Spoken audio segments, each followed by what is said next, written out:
Hey everybody, Miss Wilson here. I have Miss Simmons with me, Miss Trapp, and Miss Leonard. And today we're going to be working on lesson 21, connecting words and pictures. I want you to think about if you've ever read more than one story or book that has the same characters. Maybe you read the Magic Tree House books or the Homer Price books. In each story, the characters have a new problem, or maybe they have a new adventure. The same characters appear in each book, but where the stories take place and what happens changes. When you read these books, you share an adventure with the characters. You don't just read the words, but you look at the pictures too.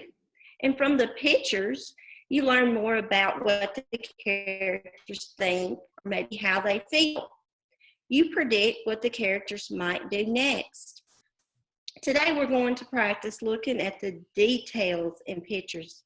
You'll find clues about the characters, the setting, the message in the story, because pictures in the story help you understand the story's character, the story's setting, and even the mood of the story.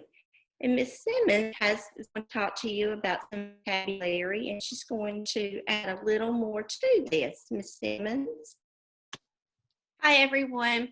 Like Miss Wilson said, we're working on lesson 21 this week, which is connecting words and pictures. This is going to start in your book on page 352. And on page 352, you should be seeing a list of vocabulary words, those bold print words. And so I'm going to share with you some of those bold print words, and we're going to talk about what they mean real quick. So let's see.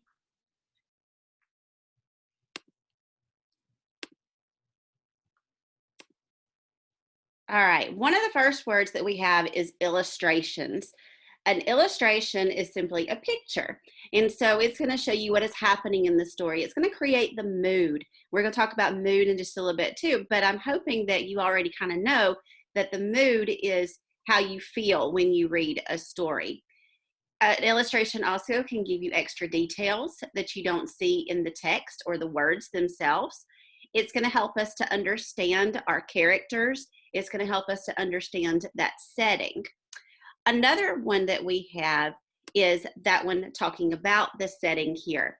The setting is the time, the place, or the environment of a story. So where is that story taking place at? Is it at somebody's home, at a store, in the jungle, on a boat maybe? What time is the story happening? Is it morning? Is it a certain season like summer or winter? Is it a certain year like 1998? Or was it maybe just last night? And then the environment is talking about what is going on with the setting. Is it cold? Is it dark? Is it stormy, rainy, cloudy? And all of those setting elements affect what happens in the story. And when we look at a picture, we can start to focus on those clues that the author and illustrator are both trying to share with us. Another one that we have is mood. And mood is your overall tone that can be felt based on the story's events. It's the way that you feel as you read an article, a story, a poem, or another text. So, for example, if you read a story and it was very suspenseful, that's the mood. If you read a story and you have a certain feeling, the tone, that overall feeling, that's what the mood is. Now, one other thing that I want to show you is right here. This is from your second grade books. Remember, I did this with you last week too. In second grade, you did the same type of lesson, connecting words and pictures. This time, we're just going to take it a little bit further. So you see from the second grade book, two pictures here, picture 1 and picture 2. And in picture 1, they're saying, "I don't want to go on the roller coaster," said Allison. "Oh, come on," said her mom. "It'll be fun." And in picture 2, as it turned out, her mom was right, sort of. And so you should be able to use those pictures along with the words to help you understand what it is that the author is trying to convey to us. Miss Trapp, if you want to take it a little bit further, please.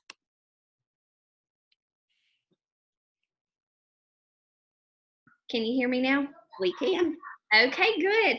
I'm just going to kind of reiterate what everyone's kind of already said, because it really is as simple as looking at a picture, taking your time, and not just skipping over the pictures in the book, because there are always small details embedded in those pictures that are going to help you develop a deeper meaning from the text. So I'm going to go over the 3 things. What we're about to do, I'm going to show you a picture that I found, and I just thought it was a really cute picture. I want you to practice on your own looking at the picture, and the 3 things that I want you to look for are: think about the characters. Who may be the characters in the story? So that's the first thing. The second thing, maybe where the setting is. And then I want you to think about the feeling that this picture shares you. Yeah. Okay, thank you. Think about the feelings that this picture elicits from you as you look at the picture. Okay, so I'm going to go ahead and I'm going to pull it up. Let's see, share screen. All right, guys. So you see a cute puppy dog. Take everything in. I'm going to give you a to view the picture. Think about the 3 things we talked about.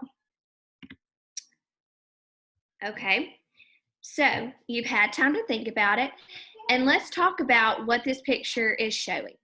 You can tell that the season is most likely going to be in the fall, and I can tell that by their leaves, and it looks like the leaves are turning kind of a yellowish gold color, so you can tell the season by looking at the picture. What kind of emotions does this picture make you feel? I know me, it makes me happy, makes me excited to read the rest of the book, because it's a happy feeling. So the author would want you to feel happy, I would think. Also, let's see, where it takes place.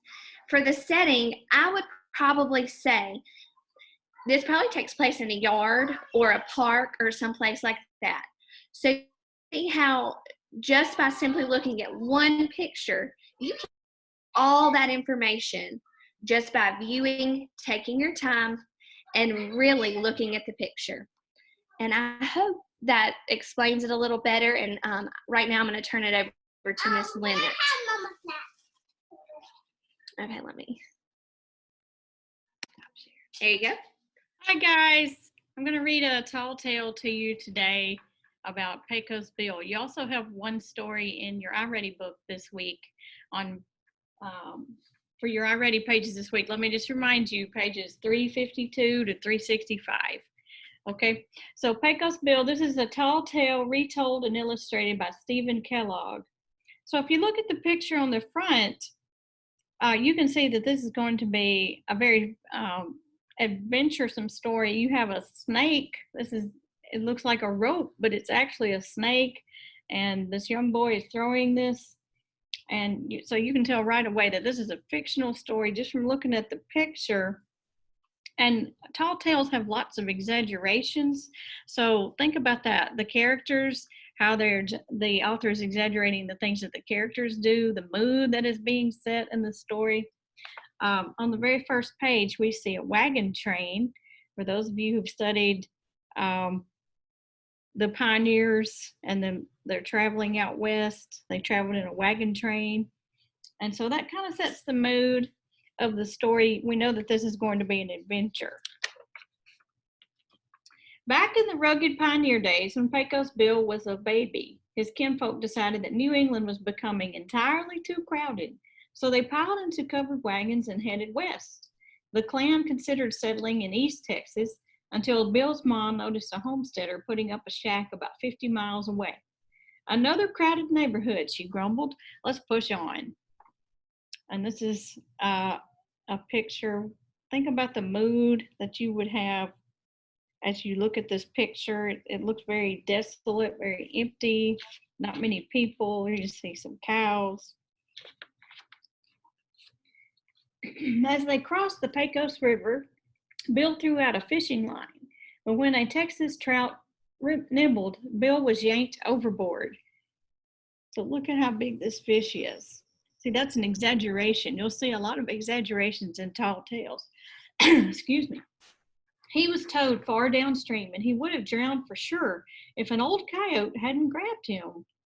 Her family adopted Bill and taught him the ways of wild creatures. So what exaggerations do you hear? What are the characters doing? What kind of mood is being set in the story? By the time Bill had outgrown his britches, he felt like a member of the pack. Look at this picture. He's howling at the moon with the coyotes. He loved to romp with his coyote brothers, and as he grew older, he sometimes played with the bighorn sheep. One day, a drifter named Chuck stumbled across Bill while he was taking a nap. He asked Bill what he meant by snoozing in the brush without his trousers. Trousers would be pants. Bill tried to explain that he was a coyote. Horse feathers, said Chuck. You're a Texan just like me. Bill decided to give life as a Texan a try. He borrowed Chuck's extra clothes and peppered him with questions. So think about the differences in the characters. What's happening to the characters here?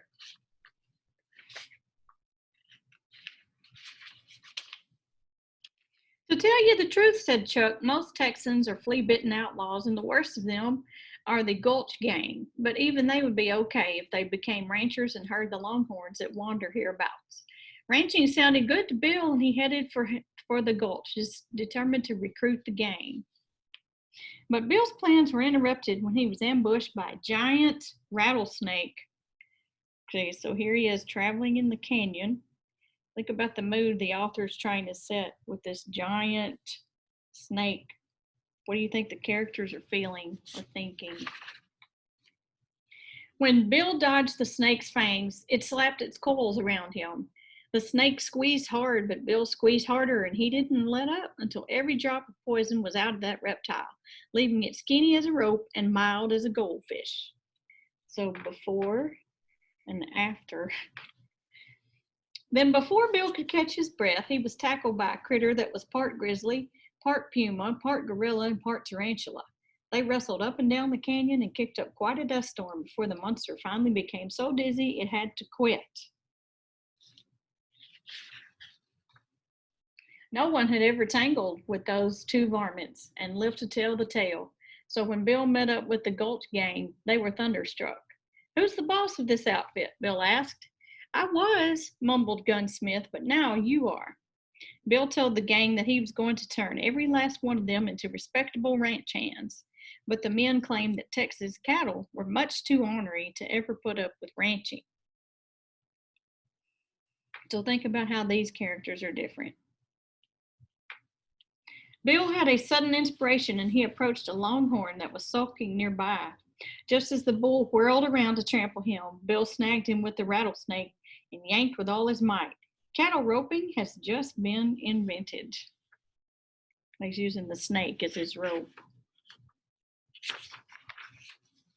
Bill scared that bull out of its skin with a blood-curdling coyote howl. The embarrassed creature hightailed it off to grow a new coat, while Bill cut the hide into strips and passed them out to the men to use as lassos. And this book has rich pictures, has a lot of detail. Think about the details in the picture, what's happening to every character. Even the cows are used as characters in this picture. Then cowboys and cattle tangled in a rough and tumble hullabaloo that is remembered to this day as the first Western rodeo. I'm sure many of y'all have been to rodeos and seen what cowboys today do. When it ended, the gang declared they would be cowboys forever, and they promised to help Bill round up every steer in Texas. Bill needed a horse to ride on the big roundup. Well, said Chuck, there's a wild stallion in the mountains that some folks call Lightning. Others think that the name was Widowmaker suits him better. But no matter what you call him, he's the fastest, most beautiful horse in the world. So they're sitting around the campfire and they're talking. Think about how the author, what kind of mood is he trying to portray here with this vision of the horse? Bill went off in search of Lightning. As soon as he saw him, Bill knew he'd found the horse for him. What kind of mood is Pecos Bill in when he sees this horse? Bill chased Lightning north to the Arctic Circle and south to the bottom of the Grand Canyon. Finally, he cornered the stallion and jumped on his back. Lightning exploded from the canyon, leaping and bucking across 3 states. Do you hear some exaggerations in that? Then Bill began to sing in the language he had learned from his coyote family. He sang of his admiration of the stallion's strength and promised him a lifetime of partnership and devotion. When Bill was done singing, he offered the horse his freedom, but Lightning chose to follow him forever. Would that happen in real life? What do you think? With Pecos Bill and Lightning leading them, the cowboys whooped across the state of Texas, rounding up every last steer. But their high spirits collapsed when they were faced with the job of driving that enormous herd back and forth between the summer and winter ranges. To silence their grumbling, Bill set up the Perpetual Motion Ranch on Pinnacle Peak, which was so high that the top remained in winter, while spring and summer and autumn turned into summer at the base. So they're talking about this high formation, this rock formation being a peak like a mountain. So what do you think? Is that an exaggeration? Winter at the top, summer at the bottom. A team of prairie dogs helped Bill to fence off the mountain so that the cattle could wander through the seasons unattended. Bill's plan worked fine, except that Pinnacle Peak was so steep the steers fell right off wherever there was a breeze. The men had to work harder than ever, carrying the cattle back up the hill. Could a man really pick up a cow? Is that possible? Bill solved that problem by inventing steers with very short legs on one side of their bodies. Even in a windstorm, these cattle could stand securely on the slope as long as they kept their short-legged sides uphill. Now the men at Perpetual Motion Ranch had all kinds of free time, and Bill became known as the world's greatest cowboy. But the high point of Bill's life came when Slewfoot Sue passed by on the back of a catfish. Bill was instantly in love, and he hollered a proposal of marriage. Sue agreed on 2 conditions. First, Bill had to buy her a wedding dress with a bustle, and second, he had to let her ride Lightning to the ceremony. So here she is coming in on the catfish. What kind of mood is the author trying to set here? This is a new character. What details do you see in the picture? Give you some clues about the character. The first request was easy. Bill galloped to Dallas and brought back the fanciest bustle dress in the city. A bustle would be where it's kind of hooped at the bottom, has lots of decorations on it. So this is what her first request was. Sue's second request was not so simple. Although Slewfoot Sue was a first-rate rider, the moment her bustle touched the saddle, she was blasted skywards. So she got on the horse. Where is she now?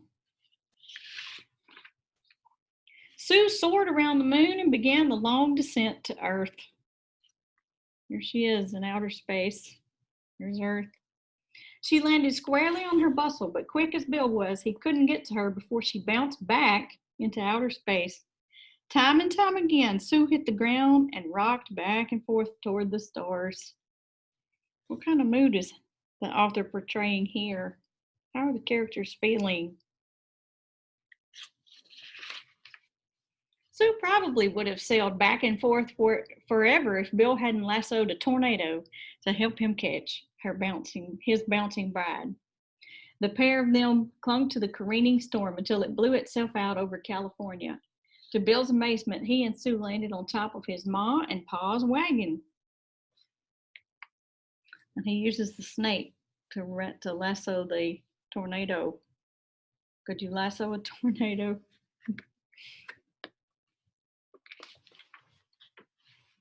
Bill couldn't believe his kinfolk were still searching for a home site. He told them they could spend the rest of their days roaming, but they'd never find a place to equal Texas. Everyone returned to Bill's ranch for a wing-ding of a family reunion, and today their descendants are still there, happily herding cattle. And that's the end of this tall tale about Pecos Bill. Hope you enjoyed it. Don't forget your iReady pages this week, and we'll see you soon. Bye. Bye, guys.